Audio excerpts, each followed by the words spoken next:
Big Ten Plus 4 is a member of Odd Pods Media and ASAP All Sports All Plays Network.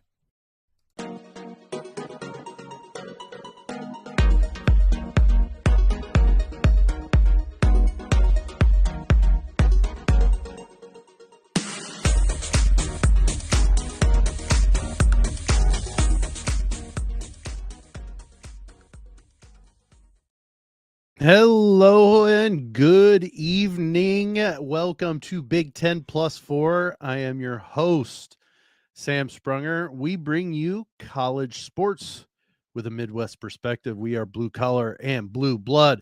Again, I'm Sam Sprunger. Dalton Shetler, normally in on Wednesdays, is actually going to be in on Friday this week, and we're going to have a guest. It's going to be our first return guest. A while back, we had Moe Ager, former Michigan State Spartan, and Final Four competitor with the Spartans. He's going to come back on with us on Friday after a couple of the rounds of the Big Ten men's Big Ten tournament. It will be taken off and completed. We're going to talk to him about his thoughts on that tournament and just kind of catch up with him. It's been a little while since we've seen him, and so we're going to be back. He's going to be back there with us during that time. So a ton happening this last weekend. The final seeding, which incredible seed process of how we got to the seedings of the Big Ten men's Big Ten tournament over the weekend.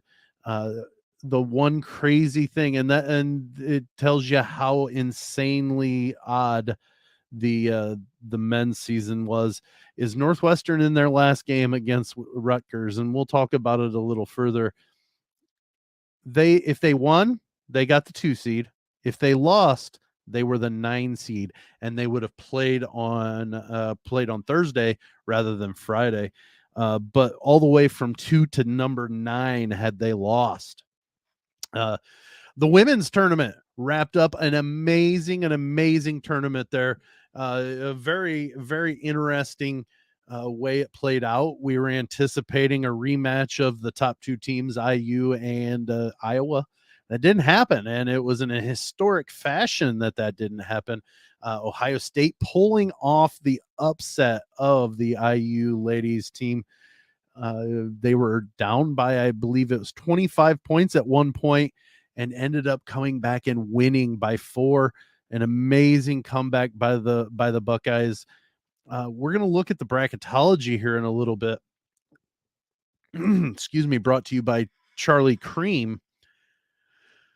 That, I think, earned them a host round, 2 host rounds, and because they were looking at a good seed, but when they pulled the upset of the Hoosiers, they were able to jump up, according to Charlie Creme, another rung, and we'll look at it and kind of see where each of the ladies teams that he's got in the tournament at that point.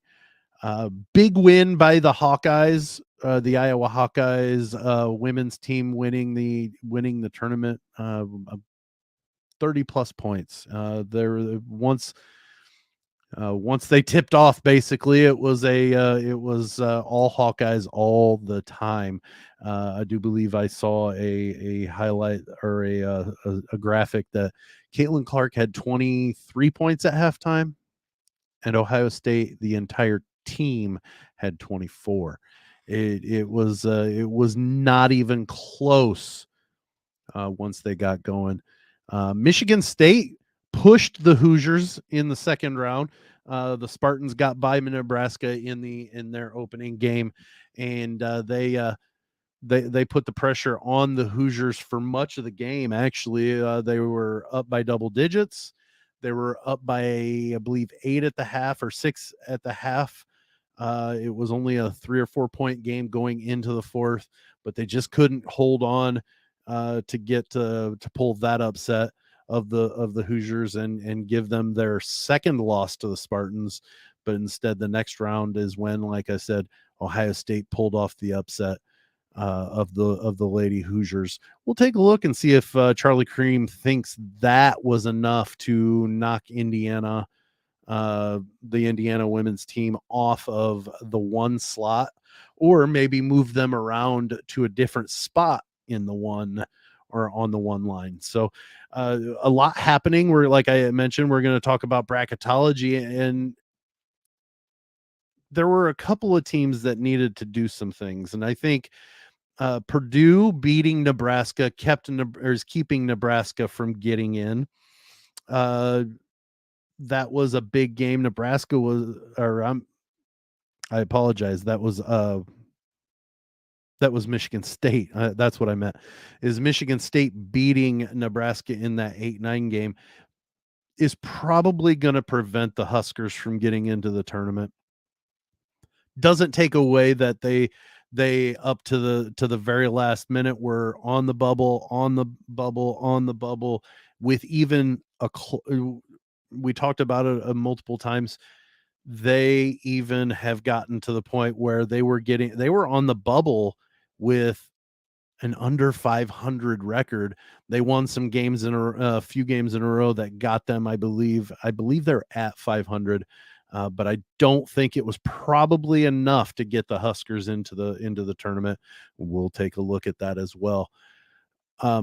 Illinois, not much of a fight against Maryland. Maryland put a pretty good thumping, and then Maryland went on against Iowa, and that game, to me, even over the upset of Ohio State over IU, that might be the most surprising game. But the best game that we had was the Maryland Iowa game. Diamond Miller, and I apologize, I called her Diamond Williams last week. Diamond Miller, amazing game.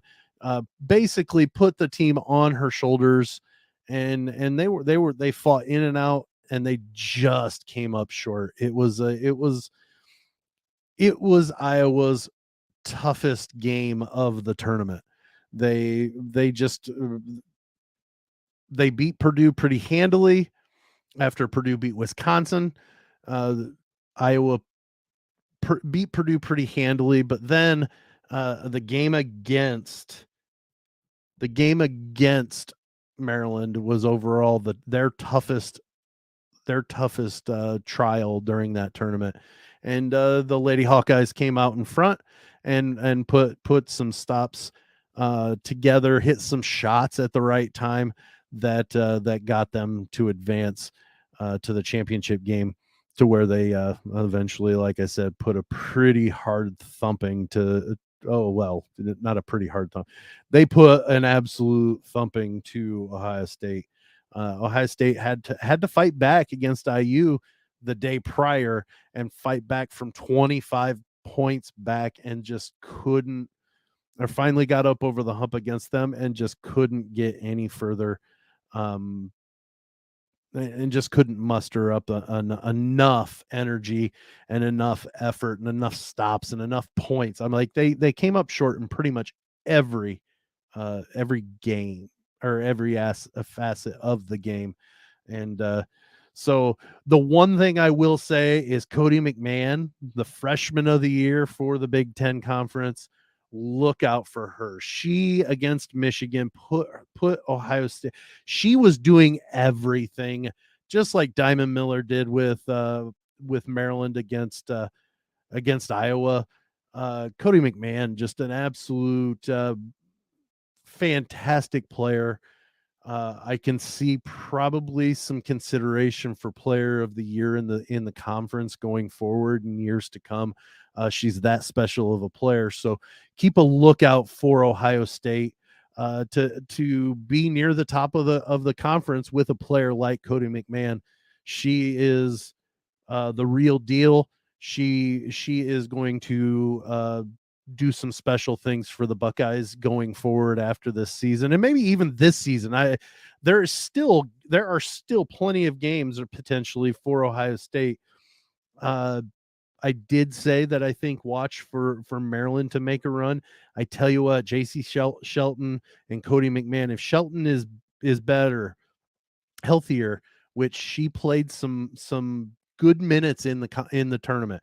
If there was anything you could take from this tournament and even that loss, is the wins up to the championship game, and Shelton was able to get some valuable recovery minutes and get herself into the flow of the game after missing as much as she had up to this point. It's allowing her to get back into playing shape, to where once we hit the NCAA tournament next week, she may be back in the flow, to where there might be still a little bit of rust, but I do believe she's going to be able to provide a lot in the games that the Buckeyes will be playing, along with Cody McMahon. That's a 1-2 punch that a lot of teams don't have. They might have one really strong player and a good supporting cast. But Ohio State, if JC Shelton and Cody McMahon are firing like Shelton has in the past, and like McMahon has been doing lately, Ohio State's got a couple of weapons along with a good supporting cast. So they could make a good, decent little run in the tournament, bringing some success to the conference overall in the tournament. So let's take a look at actually let's take a let's flip over to the second quarter. Let's get into the bracketology for the ladies. Some good looking brackets from Charlie Creme. Let's go to the second quarter, and let's look at what Charlie Creme's got for bracketology. Okay, so we're gonna move, like I just literally mentioned before that short little whistle, which actually worked this time, which I'm pretty happy with. Let's look at the women's bracketology right now. Looking at the brackets, there are 7 Big Ten teams by Charlie Creme put into this bracket, and Indiana, the Hoosiers, they're still on the one line, but they've been moved from Seattle, which, if you remember, the Seattle they were on the Seattle side where Virginia Tech is, but I think that loss bumped them down to the 4th overall 1 seed, to be on the same side as the bracket and into the same regional as the number 1 team in the country and the undefeated Gamecocks of South Carolina. They're still a 1 seed. I don't discount them just because they lost a game. Yeah, they collapsed. If you want to say that they collapsed, yes, they had a monumental collapse. The Big Ten tournament's largest deficit comeback by the Buckeyes against the Hoosiers the other day. They were the ones that gave up that lead. So if you're gonna punish them, I could see this being an appropriate move from just down the 1 line. They didn't need to be taken from the 1 line, because Ohio State, if we remember, Ohio State was number 2 in the country. The Big Ten has had 3 teams get up to number 2, which, South Carolina's been number 1 all year. So the Big Ten has had 3 teams get to the second best team behind the Gamecocks in the polls 3 different times. The Hoosiers, the Buckeyes, and now the Hawkeyes are there at number 2. So Ohio State's not a scrub team. They're not pushovers. They're not worthless. They are a good team. And so the fact that they beat IU shouldn't, and apparently, according to Charlie Creme, only slightly affected their overall seeding. But if you look in the Greenville, the left side of the Greenville bracket there, Ohio State bumped up. They were at a 4 seed last week, and now they're up to a 3 seed.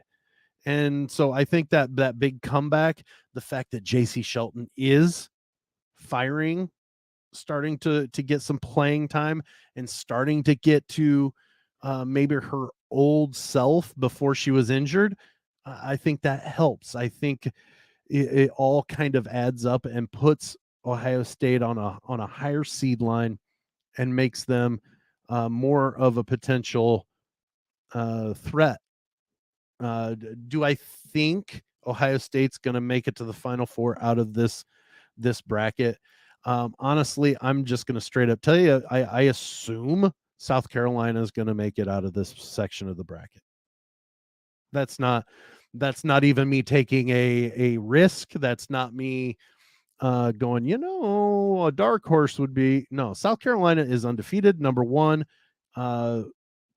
They are the best team in the country right now, and they have been all year. So it would be silly for me to think that anybody but South Carolina is going to come out of that bracket.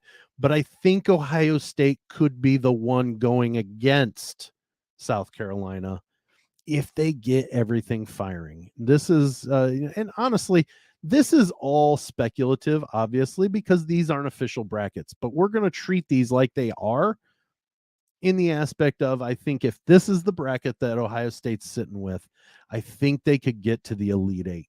It plays out well for them. There are tons of great teams in this, but I think Ohio State is one of those as well.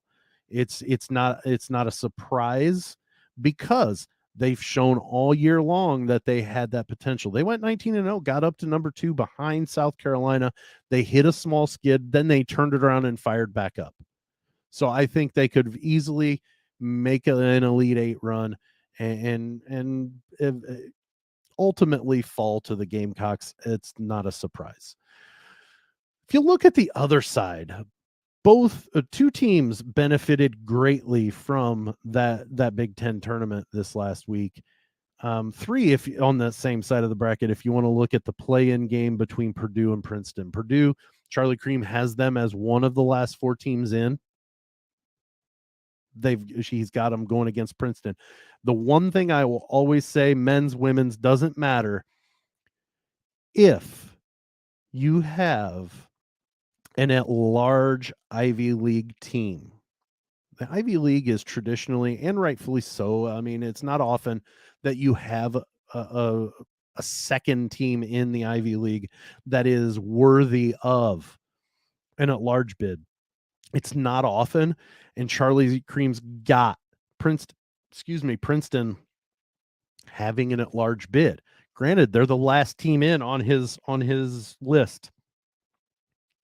But if they are an at-large team, that means they're a threat. So the Boilermakers, if this is the way it works out to where Princeton and Purdue play in an opening round game, the Boilermakers need to really buckle down.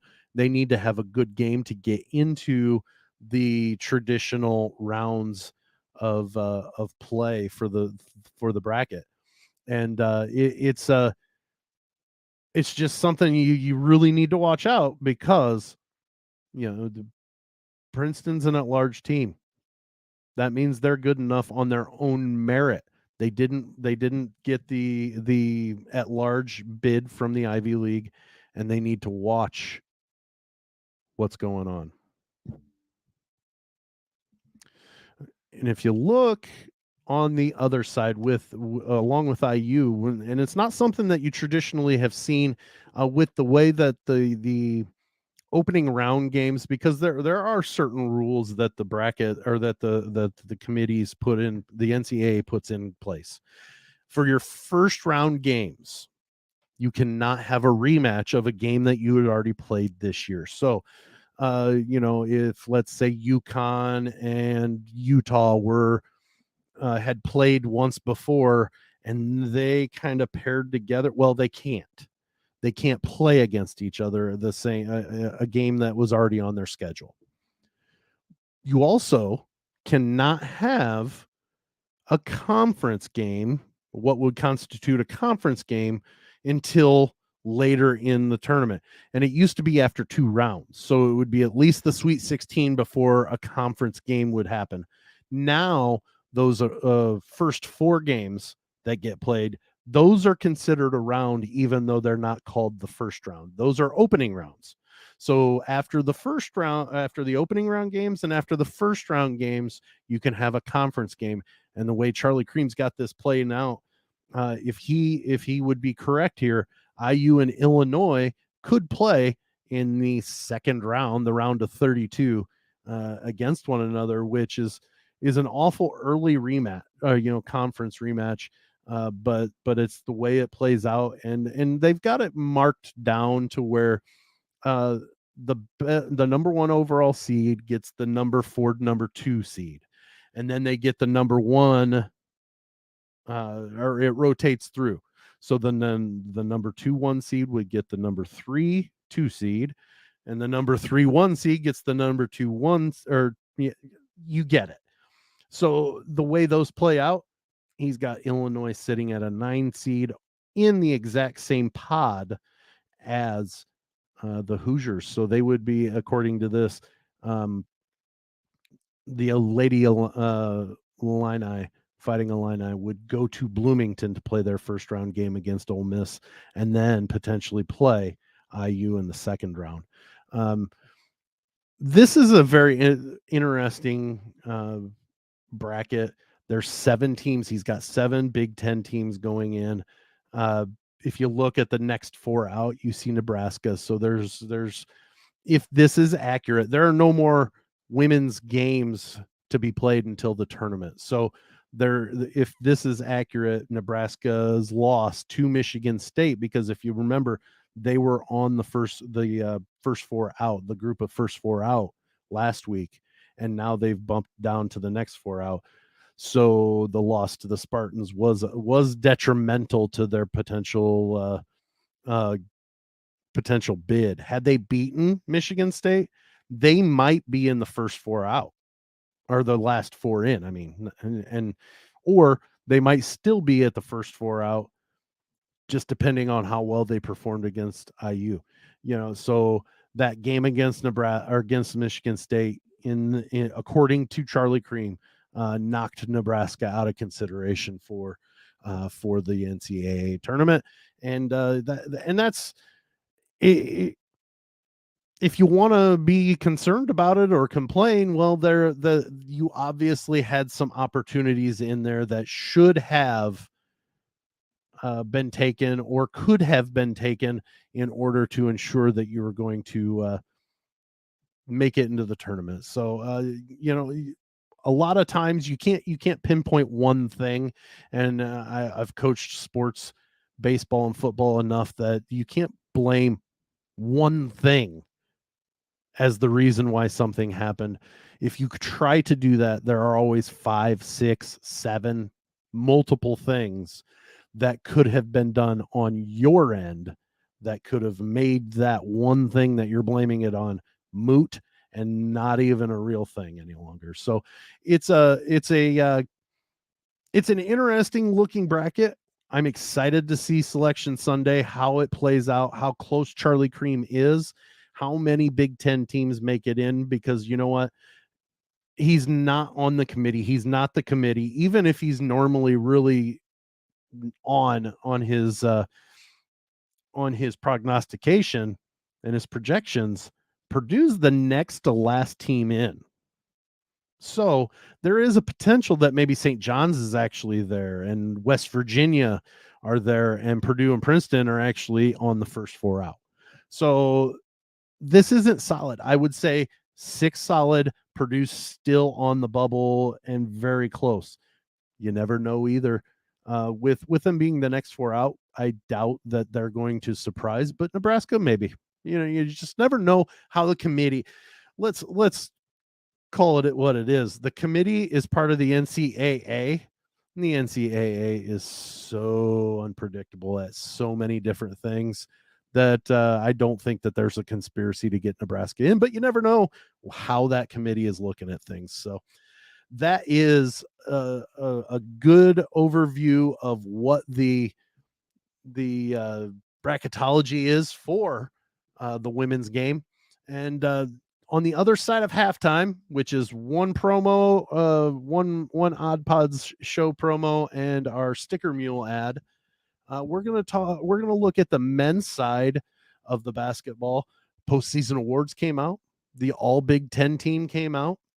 And we've got bracketology according to Mike DeCourcy from Fox Sports and the Big Ten Network. So let's hit the break and we'll be right back. You are listening to Big Ten Plus 4, hosted on Anchor and StreamYard. Hey, I'm Pantsless Aaron. This is Stevie. And I'm Augie. And we are BFYTW, a podcast all about playing games and having fun. Our games are usually based on British panel shows and game shows, but we'll play anything that captures our attention and imagination. Why? It's right there in the title. You'll never guess what the F stands for. So, Tony, I just bought some flyers to do, like a grassroots type of advertising for Big Ten Plus 4. And you can't go wrong with that type of promotion either. Yeah, correct. And I got a great deal on flyers at Sticker Mule. Yeah, I remember you saying that all of our stickers, all of our Klingons, everything like that comes from Sticker Mule. Yeah, now our flyers too. I guess so. So Sticker Mule is supposed to be the easiest way you can buy custom stickers, decals, labels, and other printing items all online, right? Yeah, order in 60 seconds and they'll turn your designs and illustrations into custom stickers, magnets, buttons, labels, and packaging in just days. They offer free online proofs, free worldwide shipping, and super fast turnaround. If you click on the link in the show notes, Herman is going to give you $10 off any purchase of at least $10. And you can start designing and order in minutes with Sticker Mule. Yeah, and thank you, Sticker Mule. Whoops, wrong whistle, but we're off to the third quarter. And here after we sign off, shortly after we sign off today, the Big Ten men's Big Ten tournament kicks off in Chicago with Wisconsin, and I don't remember who they're playing. Wisconsin and oh, I had this pulled up and I forgot to Ohio State. There we go. Ohio State and Wisconsin. Ohio State's been playing better as of late. It's still been a very disappointing season for the Buckeyes on the men's side. Bryce Sensabaugh had an amazing and fantastic season, regular season and everything. But the conference season got away from the Buckeyes really hard. And they lost at one point, I believe, 8 or 9 in a row. And not many teams can recover from that. But Ohio State and Wisconsin kick off. Connor Esijan, the super freshman from Wisconsin, playing very well, pretty close to home. He's from Northeast Indiana, so I'm sure he'll have a big crowd rooting him on there at the United Center in Chicago. It's going to be a good game, I think. I foresee Wisconsin moving on. And then after that we have Nebraska and Minnesota. Nebraska's been playing pretty well. They got a big win over the weekend against Iowa in Iowa City. So it's not a given that Nebraska is going to win, but Keisei Tominaga, amazing. I love him. He's one of my favorites. Honestly, I could see Nebraska, the way they're playing, making a decent run in this tournament. Do I think they're going to win it? No, I don't think they'll win it. Do I think they could win a couple of games? Absolutely. I think they could win a couple of games. I do believe they feed into the Maryland game. I don't have the bracket just off my hand. I'm just looking at to be determined games, and I believe they feed into the Maryland, and it may be they feed into Iowa. Maryland or Iowa, I don't have the bracket offhand. But whoever they're playing needs to watch out for Nebraska. The way they've been playing as of late, they could easily, and if they play Iowa, I don't know how that works, because we talked about it on the women's side last week. I talked with Game Day Gabby about it. You don't know how the team's gonna react after having gotten beaten by that team. IU got beat. They're one of their two losses at the time, other than the loss to Iowa in the season finale. They lost to Michigan State. And I think it was very apparent that they were playing pretty tight against the Spartans in their first game at the tournament in Minneapolis. It just, you don't know. And with the way Iowa plays, they can score tons of points. They can hit shots. Look what they did against IU in Bloomington directly after IU had just beaten Purdue. They can put 96 on the board in a snap. But the way I'm saying here is Nebraska just beat them in Iowa City. Do the Hawkeyes come out flat and tight against the Huskers if that's the way it comes out?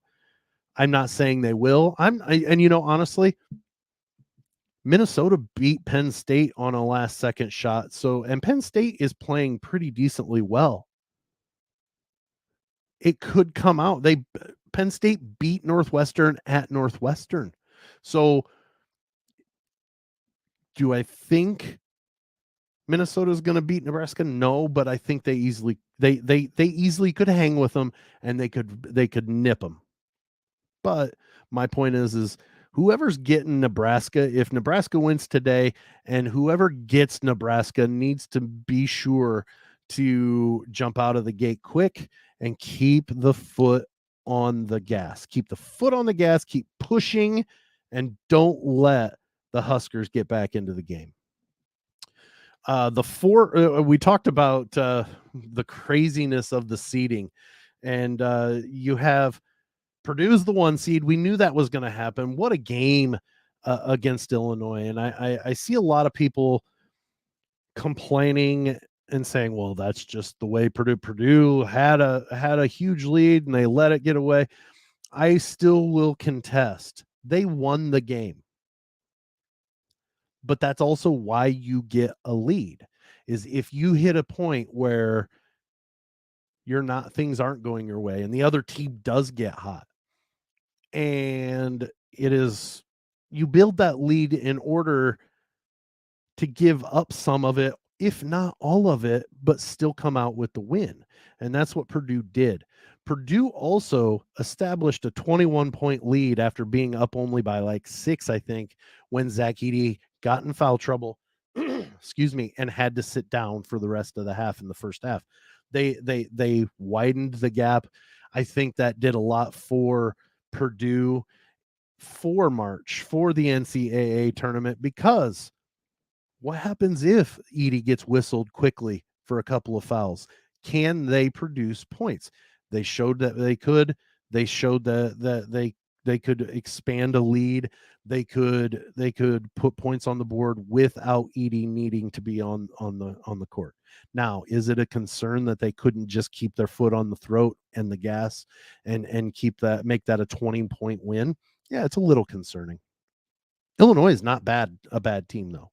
It's not like they went in and had this 20-plus point game or lead against Minnesota, and Minnesota pulled back into a tie, and then Purdue had to struggle.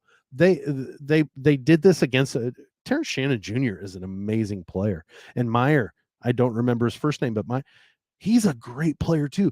Illinois has a lot of pieces, and Dalton talked about this, to where Illinois has a lot of wings. They can do a lot of running. They have a lot of interchangeable pieces that allow them to basically run the same game over and over and over. And there's not much of a decline when you sub somebody in or have somebody else be the key piece to that offense at the point. So there's a lot of things that there's still some concern. You don't ever want to give up a 20-plus point game lead. But at the same time, they beat Illinois preseason number 2 pick to finish in the Big Ten. That's who Purdue beat. Take that for what it is. The number 2 seed is The Northwestern Wildcats, an amazing season by Chris Collins and his Wildcats. An amazing, and I watched the game against Rutgers, the finale against Rutgers, and if they won, like I said, they were the 2 seed, which they won, so they're the 2 seed. But had they lost, they would have been playing tomorrow rather than getting the bye all the way to Friday. It's wow. This tournament is going to be a fun tournament because you've got Penn State, who needed a huge comeback against Maryland in their finale to get the 1 day bye. Had they lost to Maryland, they'd be playing tonight rather than playing tomorrow. So Jalen Pickett, amazing player. Watch out for him. If he gets hot, Penn State could make a little run, a short little run. I don't know that Penn State has enough, and maybe it's because they've underachieved some, maybe. I don't know, but it's something that maybe if they get hot, they could win a couple of games and advance into the tournament a little bit further, maybe to Friday, maybe even to Saturday, to the semis. But it's one of those that if they get a couple of wins, I think they're going to be definitely and 100% in the tournament. And we're going to look at Mike DeCourcy's bracketology here in the fourth quarter. But this is something that easily could be Penn State solidifying themselves if Jalen Pickett gets hot and Penn State gets a couple of wins. You've got IU as the 3 seed, and then you've got Michigan State sneaking in there as the 4 seed. They snuck in there, got the 4 seed, and they got the double bye. Watch out for any Tom Izzo coach team when it comes to tournament time. Do not be surprised.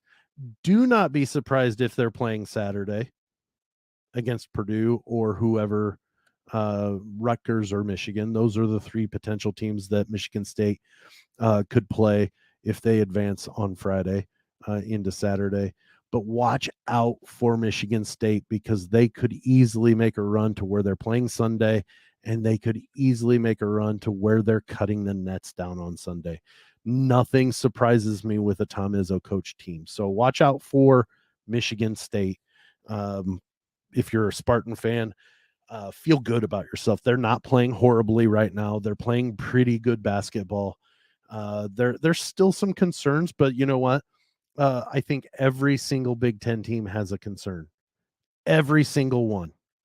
Some don't perform well on the road, and that is a big concern for me, simply because there are no more home games. This isn't the women's tournament to where they play at the campuses for the first 2 rounds. If you're at a high enough seed, you get to host 2 games. It doesn't happen that way. You have pod locations that you might be close to home, but you're not at home. IU has a couple of sites that they could head to that would help them because they'd be close to home. But like Mike DeCourcy said a couple of weeks ago, they're like home games, but they're not home games. There's still other, the proportion of fans, your fans to others is much smaller than it is if you're at home. And so IU could make it to Columbus, and if they do, they would probably have a very large contingency of fans there, but it's not going to be the same as if they were playing at the Assembly Hall in Bloomington. So same thing with Maryland. They might be in a location in a pod that's close to College Park, but it's not College Park. And so it's something that they've got to, that is a concern for those teams in order to advance them. That's not to say that they won't win a couple of games, but I don't know how comfortable I get having them go against tougher teams and higher seeded teams, or higher seeded teams meaning the lower number seeded teams, like 3, 4, 5, those numbers, not 16, 15, 14. The double digit seeds, I guess you can advance against the double digit seeds no matter where you're at, because you're just better. But if you get into games where you're likely matched up pretty decently, or maybe just slightly below the team you're going against, your road worries come into play then. So we'll take a look, like I said, at the bracketology here in just a minute. So let's look at the Big Ten postseason awards for the men came out yesterday. So let's take a look at what we have. We have the Big Ten first team, all Big Ten selections. The two in blue are unanimous selections. Zach Edey from Purdue, Trace Jackson Davis from IU. No surprise that both of these guys were selected as unanimous decision or choices by both the media and the coaches. That's pretty impressive. That tells you that those are the two best players in the conference. That's not saying that they are the only good players. They're just the best players. But if you look at the rest, Chris Murray, not a shocker that the coaches and media voted him. Jalen Pickett, absolutely not a surprise that they both the coaches and the media picked him. The coaches selected Terrence Shannon Jr. And I honestly, I don't know how anybody looks at it, but I kind of look at the coaches being maybe a little bit more intuitive as to the as intuitive to looking at who the best five are, or the all Big Ten team is. They coach in and out against these guys. They prepare for them in and out of for these players. So it does not say, and that's not taken away from the two that were only media, and we'll get to that. But the coaches work with a game plan against these players.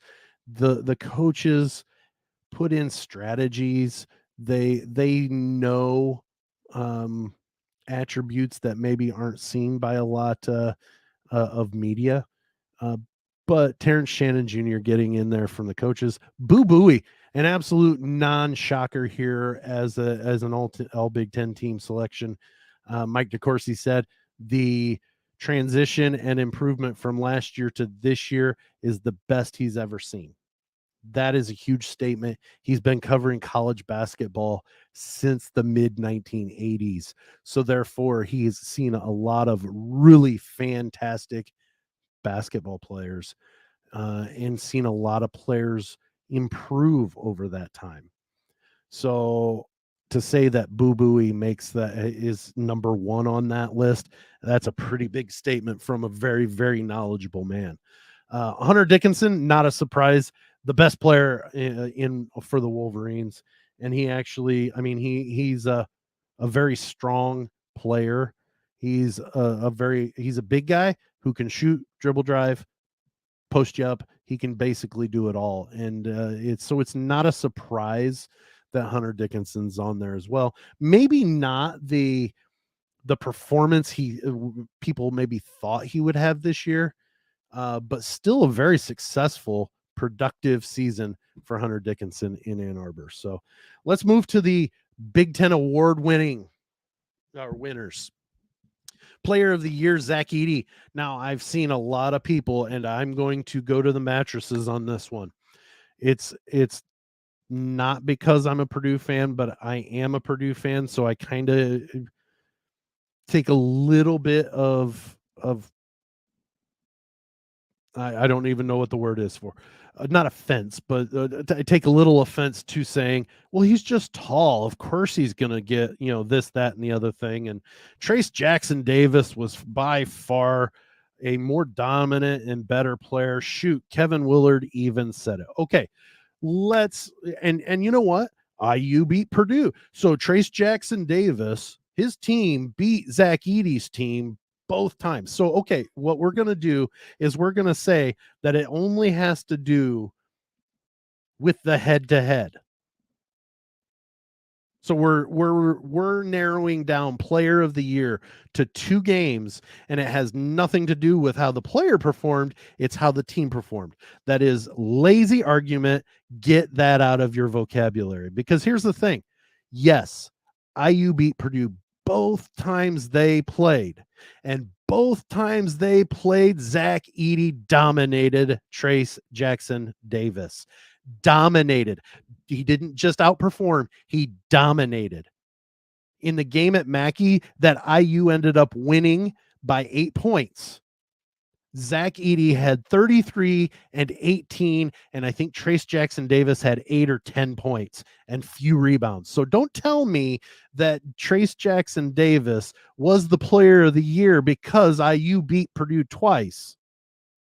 This is an individual award that has to do with team success.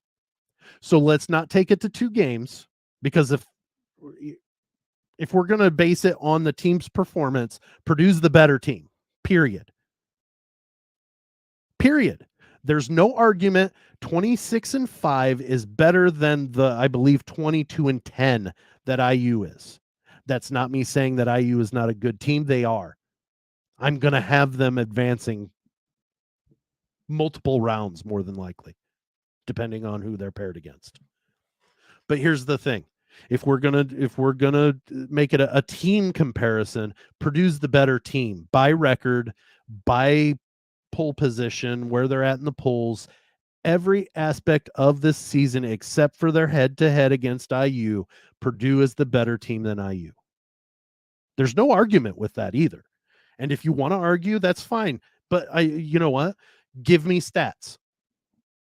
Zach Edey outperforms Trace Jackson Davis by points, by rebounds, and by team record, other than head-to-head. And if you want to pare it down to simply just the 2 games head-to-head, yes, IU is 2-0 against Purdue, but as Zach Edey dominated Trace Jackson Davis both games. So I'm running a little long on that.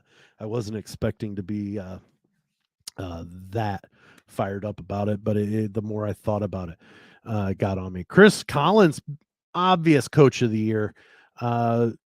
Northwestern wasn't expected. They were expected to be next to last in the conference. They ended up finishing second. So that is an obvious, very obvious choice. Jalen Hood-Schifino, and this is going to probably get people on me, and that's fine. Yeah, he's the freshman of the year. He was voted the freshman of the year. I cannot and will not argue that. I just didn't think it was the case until that last week, where Purdue won a couple of games and Braden Smith did not underperform. He didn't underperform, not at all. But Jalen Hood-Schifino showed up more and overtook it. I will not argue that. Freshman of the year. I'm okay with that. I'm okay with it. Chase Audige, the co-defensive player of the year, along with Caleb McConnell from Rutgers. Peyton Sanford, 6th man of the year, and I'm sure he was blowing a kiss to the crowd as he accepted his award. And Chris Lowry is the assistant of the year. I don't argue, and I cannot, will not, don't have any issues with any of these postseason awards. I think it was, I think they were 1, 2, 3, 4, 5, 6, 7 for 7 on this. So let's move to the 4th quarter and some bracketology for the men. Okay, we're going to move to Mike DeCourcy from Fox Sports and the Big Ten Network, his bracketology. This is a first. If this follows to suit, if Mike DeCourcy is on, if he's right about this, this will be an historic year for the Big Ten. Period. It'll be the most teams in the tournament. And here's the thing: if you look at the lower right corner where the first 4 out, if Michigan gets a couple of wins in the Big Ten tournament, and Wisconsin wins today, and Penn State wins tomorrow, and maybe even wins a second game, they're going to get further off that last 4 in line, and Michigan may sneak their way into the first 4, which means the Big Ten will have 11 teams in the Big Dance. Unheard of. And you know what? It's something that we didn't even think would have been possible. At the beginning of this year, we thought for sure this was going to be a down season for the Big Ten. Maybe a 5-bid league, 6, 7 if we're lucky, half the Big Ten. We're looking at almost 11 of 14. I can't even break that down into amounts. Like that's how it's more than 5 out of 7 teams. Like that's an insane amount of teams that could be in this tournament. Purdue has moved off with their struggles, and with UCLA in the West blowing up, Purdue has been bumped down to the 2 line. But you've got Penn State playing in a play-in game, Wisconsin in a play-in game, IU still sitting at a 4 seed. Northwestern was at a 6. They've dropped down to where they would, be a 7. Rutgers needs a win. And here's the thing. If Michigan wins against Rutgers, that might bump Rutgers into the last 4 in. If not, depending on how other conference tournaments go, it might knock them out. So Rutgers is kind of, even though they're in a solid matchup here, according to Mike DeCourcy, they could be on the bubble, depending on how they perform. I think they really needed a huge win against Northwestern the other day. They were going to be in the 8-9 game no matter what. Had they beaten Northwestern, they'd be playing Northwestern again tomorrow. And they would have been the 8 seed. But I think that would have solidified them up into maybe a 10 spot to where they could have lost their first game and still been solidly in. But now I think they need to beat Michigan. And the last time they played Michigan, they could only muster 46 points against the Wolverines. So they've got a tall order. I'm not saying that they'll be knocked out of the tournament with a loss to Michigan, but I think they could fall back at least to the last 4 in, if not to the first 4 out, depending on how Clemson, Nevada, Arizona State, if they win and Rutgers doesn't, it might bump them, depending. And you never know. If Wisconsin or Penn State loses in their first game, they could be out. And that might be where Rutgers falls into that first 4 or the last 4 in, and they're still in. But if Wisconsin and Penn State win, and some of these other teams do, and Michigan beats Rutgers, that could knock Rutgers out. So there's while there are 10 teams right now in, it very well could be a point where the Big Ten loses out on one of their teams in the tournament because of that. So it's going to be an interesting